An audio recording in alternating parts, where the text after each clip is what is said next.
If you do not take an interest in the affairs of your government, then you are doomed to live under the rule of fools. Be kind. Every person you meet is fighting a difficult battle. Someday, in the distant future, our grandchildren's grandchildren will develop a new equivalent of our classrooms. They will spend many hours in front of boxes with fires glowing within. May they have the wisdom to know the difference between light and knowledge. Good people do not need laws to tell them to act responsibly, while bad people will find a way around the laws. Don't force your children into your ways, for they were created for a time different from your own. The one who learns and doesn't practice is like the one who plows and never plants. Mankind will never see an end of trouble until lovers of wisdom come to hold political power, or the holders of power become lovers of wisdom. Those who are too smart to engage in politics are punished by being governed by those who are dumber. The souls of people, on their way to earth life, pass through a room full of lights. Each takes a taper, often only a spark, to guide it in the dim country of this world. But some souls, by rare fortune, are detained longer, have time to grasp a handful of tapers, which they weave into a torch. These are the torch-bearers of humanity, its poets, seers and saints, who lead and lift the race out of darkness, toward the light. They are the lawgivers and saviors, the light-bringers, way-showers and truth-tellers, and without them, humanity would lose its way in the dark.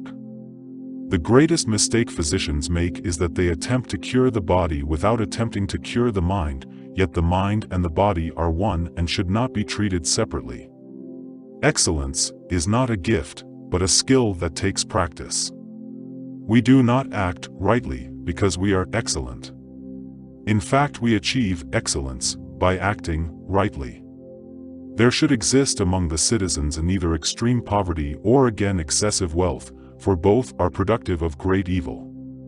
The true lover of knowledge naturally strives for truth, and is not content with common opinion, but soars with undimmed and unwearied passion till he grasps the essential nature of things.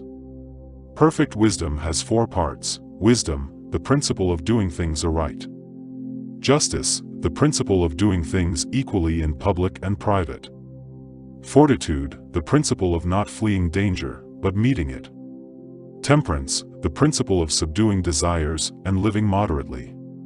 Just as bees make honey from thyme, the strongest and driest of herbs, so do the wise profit from the most difficult of experiences. Avoid compulsion and let early education be a matter of amusement. Young children learn by games; compulsory education cannot remain in the soul.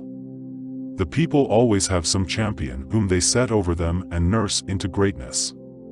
This and no other is the root from which a tyrant springs. When he first appears he is a protector. The cure of the part should not be attempted without treatment of the whole. No attempt should be made to cure the body without the soul.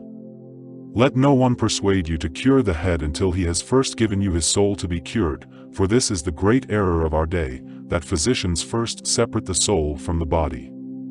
A library of wisdom is more precious than all wealth, and all things that are desirable cannot be compared to it. Whoever therefore claims to be zealous of truth, of happiness, of wisdom or knowledge, must become a lover of books.